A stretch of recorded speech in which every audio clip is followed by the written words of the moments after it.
This program is sponsored in part by the National Catholic Society of Foresters.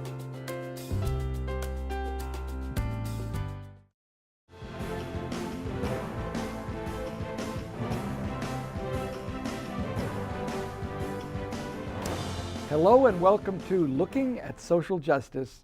I'm Jim Grant, the Director of Social Justice Ministry here for the Diocese of Fresno, and it's my real distinct pleasure to have our fifth of our wonderful new program called Looking at Social Justice, that we have one of my friends be one of our early guests. I think many of you will know Rabbi Rick Winer, who happens to be the rabbi at Temple Beth Israel here in Fresno. Rabbi has been a friend since before he was here in Fresno. We had a panel of his board at the temple telling us the process by which Rabbi was selected to be the spiritual leader of the beautiful Jewish community that worships at Temple Beth Israel. Then we've had Rabbi on several programs sharing his Jewish faith and his interfaith commitments. So Rabbi Winer, why don't we give you this challenge? Our show is called Looking at Social Justice, but I'll let you put on the lens of Reform Judaism. And if you could inform us with how your own faith, your own education, your own penchant towards social justice is informed by your faith, and why that brings you to Fresno and why it gives you so many places to exercise that muscle. Rabbi, you're on. Thanks for having me here. It's an honor. I'm glad to be here. I was thinking about it because when I had been here for a couple years, my younger son was by that point in high school, and he said to me, "Dad, you've changed." And I said, "What are you talking about?" And he said, "Well, you're out on the streets with all these different religious leaders, you're doing all this stuff." And I said, "No, I haven't changed. I've finally gotten the opportunity to do what I became a rabbi to do." When I was a teen, a little bit younger than my son was at that time, my rabbi called me into his office and said, "I want to talk." And he put the bug in my ear about rabbinic life. Wow. I knew that he had a long-time friendship with one of the local ministers, and I also knew that I wanted to do something to engage in the work of making the world a better place, which is what probably the core of Judaism as I had been raised. Tikkun olam, the repairing of the world. It made sense to me, and I looked around the world, and this was years ago where it wasn't like today, when I looked at Washington and other legislatures and said, "I get it, okay, but who is doing the most to make the world a better place?" And immediately, I mean, the most salient image for me then and today was Martin Luther King. I knew that Rabbi Abraham Joshua Heschel marched alongside of him, and I've quoted it many times. His passage, his quote, when people asked him, "Why do you march with Dr. King?" he said, "When I'm marching with Dr. King, my feet are praying." And he also believed that prayer and the study of Torah necessarily led to action. You can't just study it and say, "Okay, that was nice." If you are going to read the Bible, if you're going to read Torah and take it seriously, it's going to get you on the streets putting to action the words that are there. So Fresno's given me an amazing opportunity to do so. Part of the challenges that we have here are what give us as leaders in the kind of religion with which we engage, which is one that says do something about this world in a positive way, gives us plenty of opportunities. So we have great challenges, but those lead to opportunities to work together. And as many challenges as there are here in our region are as many of the triumphs that we have in people working together from so many different religious and ethnic and all sorts of different types of backgrounds, and coming together. The barriers, boundaries of difference are non-existent for most of us. I mean, we learn from and appreciate each other's differences and celebrate those, but we don't hesitate to not only walk into each other's houses of worship, but also to march together down the street to City Hall, to the Capitol building, and we've done it and we'll continue to do it. Now, what Max found in you when he said, you know, you really are, you're out there more, that group that you are out there more with, you might want to introduce us to Faith in Fresno, how that became for you and Rabbi Laura, a place to actually share your Jewish commitments to these movements, to these issues. How did you get involved with what was then Faith in Community, Right. and then it morphed into Faith in Fresno? Tell us about that, Rabbi. Shortly after I came to town, I've been here since 2011, California native, but not Central Valley. I'm thrilled to be here now. A young man who had grown up in the congregation came here after I did, came back after I had come to town. Andy Levine was then the director of Faith in Community. And he walked into my office and tells me about this organization. And I said to him what I maintain today, I don't like community organizing. I have particular issues with classic community organizing, but because he was a child of the congregation, I figured, all right, I'll go to a meeting. And I went to a meeting of the Clergy Caucus. It was at Reverend Binion's house of worship, Westside Church of God. And after being here for a year or so, I had met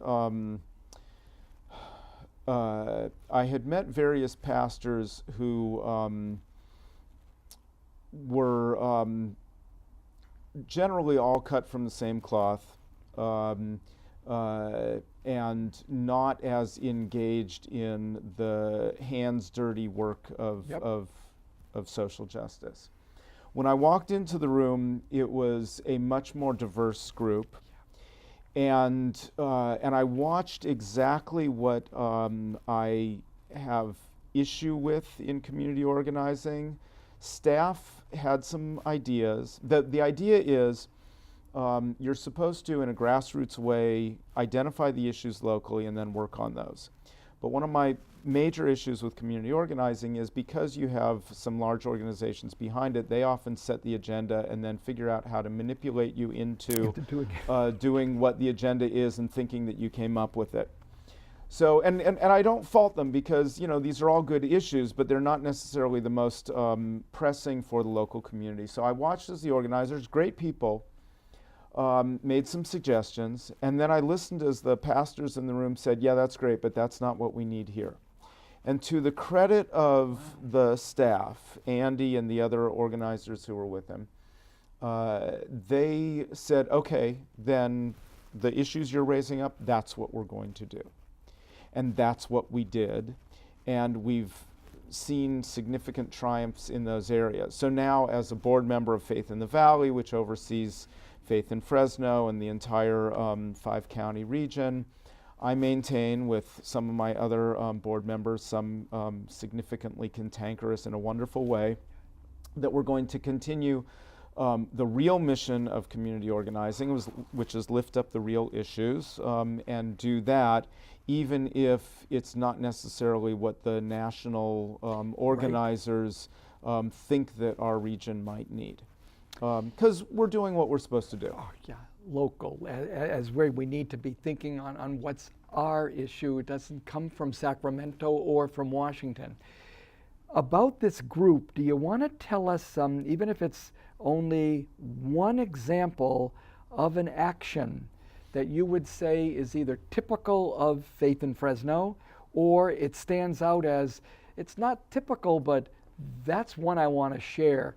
Some project, some place you went, some action you took what would be one that you could share, Rabbi? Maybe I was there with you, maybe not. What's one that really you think people should hear? That's what we do in Faith in Fresno. Faith in the Valley is about this type of action. I think the one that really put us on the map here locally was dealing with the housing issue. We have a combination of a couple, not most, but a couple slumlords who have been horrible, one of whom has rental properties and does not treat them responsibly, but also has bought many, many units that he just boards up and does not intend to rent out. We don't even know what he's up to.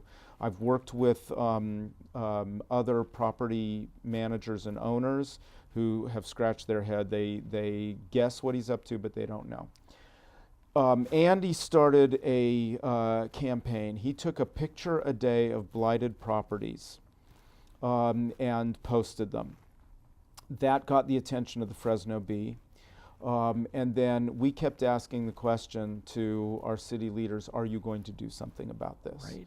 And we don't just ask the question, we suggest things, we get in there, we meet with them, we do all of this.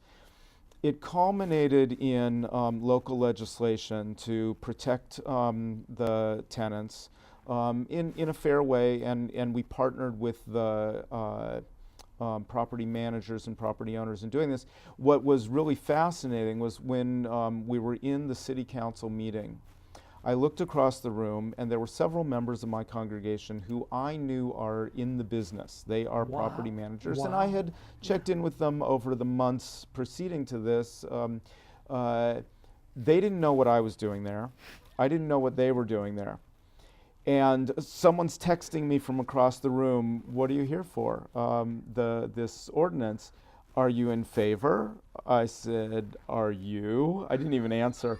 And they said, yeah. So turns out we had done what is ideal, which is people working on both sides of the political aisle together to get something better for the community, and we passed meaningful legislation.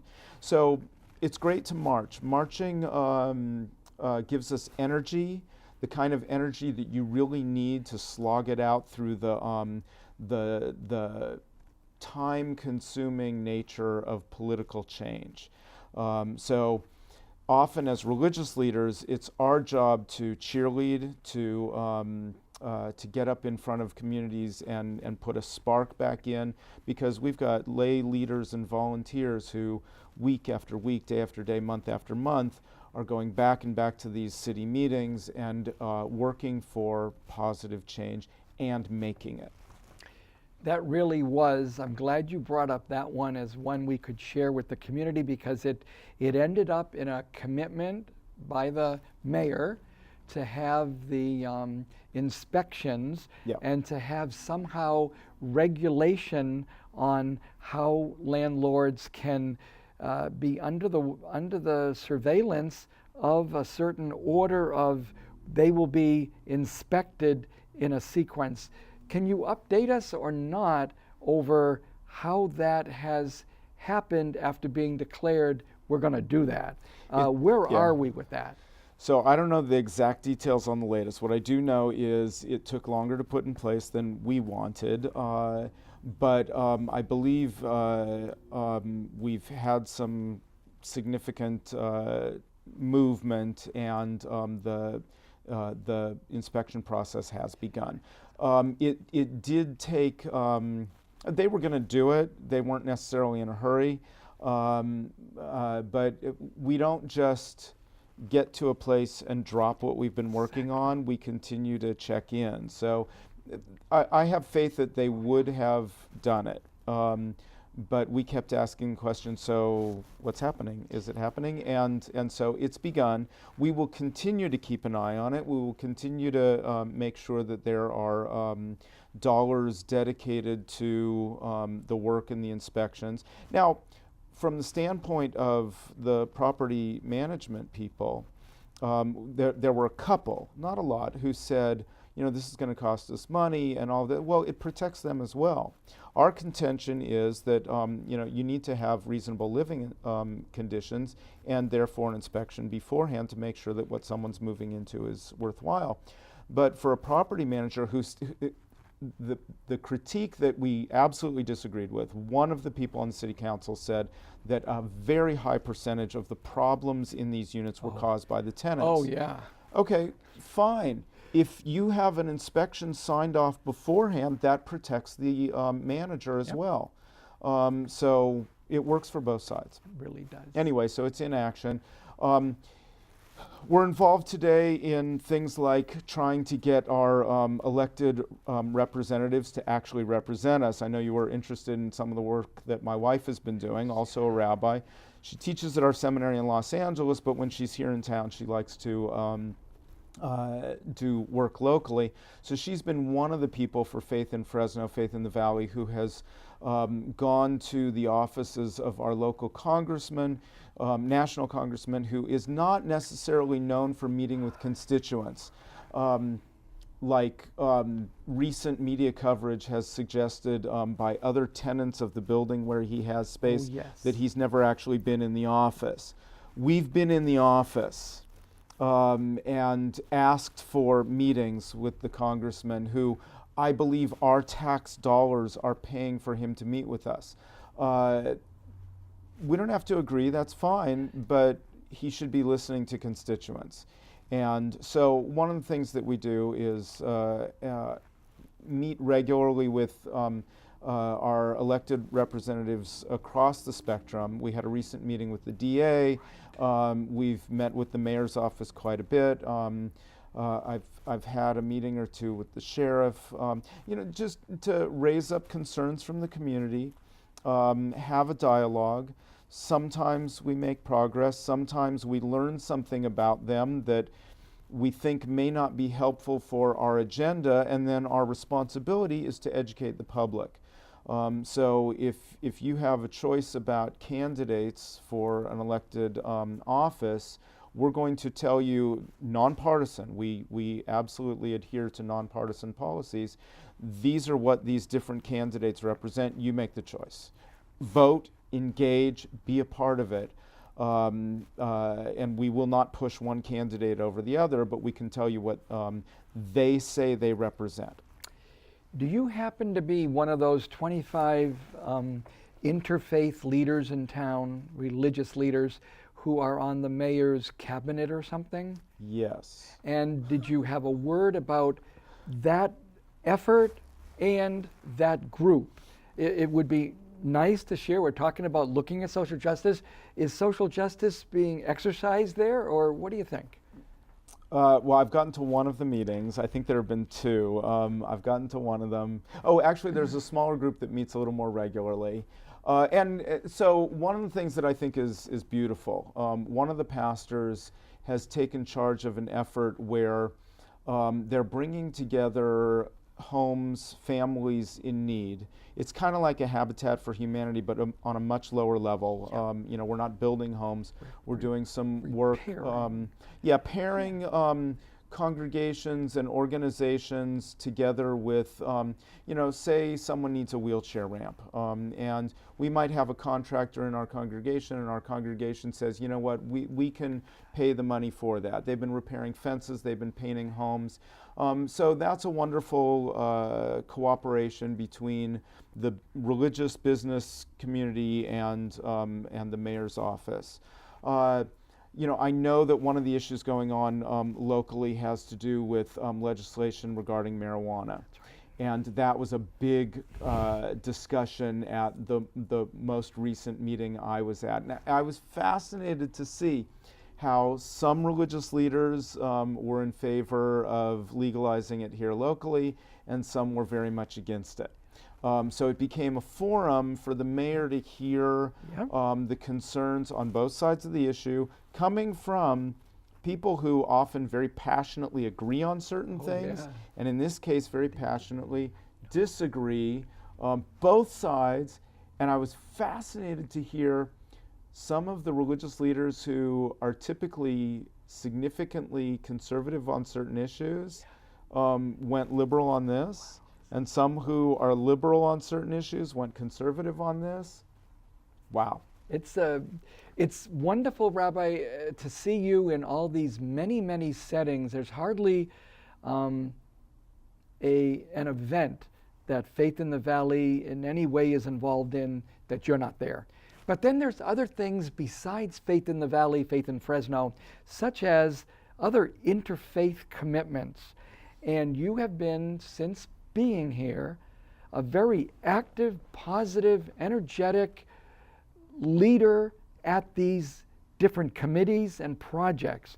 So of the many interfaith connections that you have, is there one of those groups or committees you wanted to say, that's where I do my social justice also because of this? I don't want to name the committee, you pick it. Right. So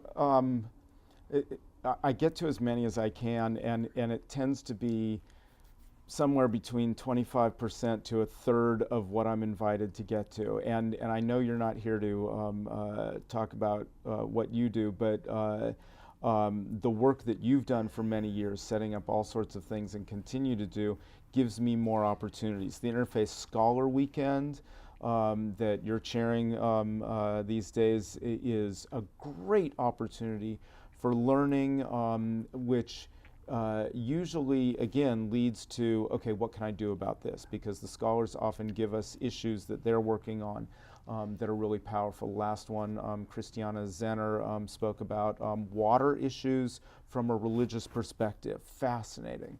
On that one, I just want to say the temple, from the very beginning, Temple Beth Israel, is the co-founding member and constant presence. Saturday, we will begin on whatever Saturday is our weekend with Torah study. We'll move on to the discussion. We'll have a wonderful continental breakfast and lunch sponsored by the Guild, the women of TBI. So thank you and the temple for that commitment that is constant and can't be thanked enough from the that interfaith precedes community. me. I'm grateful that the temple does it, and I fully support it. You know, that's actually the one Saturday that we do not have our regular Torah study, and I'd like to offer a word about that. So Torah study, Bible study, it goes through the first 5 books of the Hebrew Bible, which we share in common. It's fascinating. It's lay-led. I'm there sometimes. I see you there, as well as some other non-Jewish religious leaders. And while it's study from a Jewish perspective, it's so wonderful to see people around the room engaging in intellectual discourse on what's going on. It's and anyone's invited. What the proviso I give is, if you're one who really only studies it as the direct and unerring Word of God, it's probably not going to be a comfortable place. We have traditional commentary, which is great, combined with modern academic scholarship, which will question the origins of various passages and things like that, which is really fascinating from an intellectual standpoint. But it's such a wonderful opportunity to study religious text in a free, open way. Today there is so much going on in our nation where people tell you you're right or you're wrong, and you've got to be on one side or the other. And it's just great to see people coming together, learning only for the sake of learning. And we have a Hebrew expression for that, Torah lishma, Torah, which really means learning, just for its own sake. And it has led to some additional friendships. Oh yeah. And then we take these opportunities we have to study together or worship together, we take them into the activities we do beyond. Backing up, I learned very soon after getting here to town that one of the pioneering interfaith programs in the nation was begun by, I don't know if he was actually the precipitator, but the three of them, the Rabbi Greenberg from Temple Beth Israel, help me with the names. Deacon Malik. Dean Malik Dean from the Malik. Episcopal Church, and Monsignor Dowling from the Catholic Church. It was the radio show for many years, Forum for a Better Understanding, which became the TV show that you hosted. And what I love the origin of that and how it was a great example of interfaith dialogue. Today we've added to that far more diverse voices whenever we have these panels. I think we were together on a panel that our friend Nagin led at the university in the Peace and Conflict Studies program. I learned afterward, this was great, that the students in Peace and Conflict Studies knew that they were going into a discussion, a panel with all these diverse religious leaders. They thought, as is typical, that we were going to have trouble and they were going to get to moderate between us. They were shocked to find that these vastly diverse leaders, men, women, gay, straight, all sorts of different religions, were buddies. I mean, we walk in and hug each other. We don't do that for the cameras and for the audience. We do it because we really like each other. And we like each other because we've gotten to know each other through the various different opportunities, the Clergy Caucus of Faith in Fresno, the committees working on the Interfaith Scholar Weekend, the Interfaith Alliance of Central California, all these different things. And those deep friendships lead to wanting to stand together in furtherance of the values that we share. Where in my previous work where I was, someone might call and say, "Are you able for this?" And all of us are pulled in many different directions. When a good friend says to you, "I'm going to be standing up for this. Will you stand by my side?" Really wanted to sleep in that morning, but okay, yes, I'll be there. And that's a good thing. That's a good thing. We have Sunday school at the temple, and it's not every week, so it's summer, I'm off and things like that. And I would really love to sleep in, but I find myself in church a lot, the rabbi in church, because I get such wonderful uplift from my peers. Wow. Even when the message religiously is not in conflict, but in contrast with mine. So,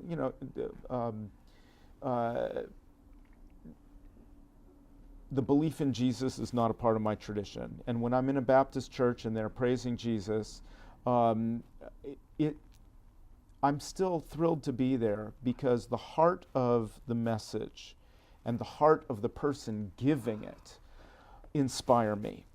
And so I spend a lot of my off Sundays in church because I just love to see my friends in action. Now that is something I actually did not know about Rabbi, that he does Sunday. Not every Sunday, but... Well, a lot of people don't do every Sunday. Thank you, Rabbi, for being here today, for giving us such a wonderful looking at social justice from a Jewish lens. We want to thank you not only for what you did today in 30 minutes, but what your years of ministry here in the Central Valley have been. Not only for your congregants at Temple Beth Israel, who are the first beneficiaries of your presence, but to all of us who are in any part of the work that you do in Interfaith, especially, I would say, Faith in Fresno, where you are a strong leader among us. Thank you, Rabbi. God bless.